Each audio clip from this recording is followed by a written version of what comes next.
বিভিন্ন জায়গায় দেখা যায় 7, 8, 6 সবার উপরে থাকে। তা দিয়ে কি বোঝায়? 7, 8, 6 এটাকে আবজাদি মেথড বলে।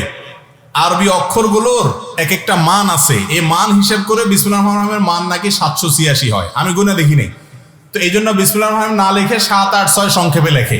ওই তাবিজালারা যেরকম তাবিজের মধ্যে কতগুলো নাম্বার দেয় শুধুমাত্র, দেখছেন সাংকেতিক, একই পদ্ধতিতে।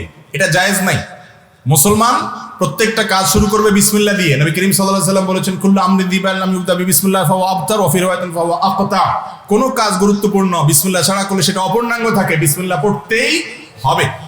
বিসমিল্লাহ পড়ার জায়গায় 786 বললে হবে না। তাহলে তো আমরা নামাজে আর এত কষ্ট করে 30 পারা কোরআন খতম দিতে হাফেজরা রমজান এত কষ্ট করে কেন? এভাবে হিসাব নিকাশ করে 786, 882, 201, 303 বলে বলে সূরাগুলা শুধু সংখ্যা বললে 2 মিনিটে কোরআন খতম হয়ে যাবে। এটা পুরাটাই ভাওতাবাজি। আর এই আবজাদি অক্ষরের ইতিহাস যদি দেখেন আপনি গুগলে, দেখবেন এনসাইক্লোপিডিয়াতে, এমনকি আপনার উইকিপিডিয়াতেও তথ্য আছে।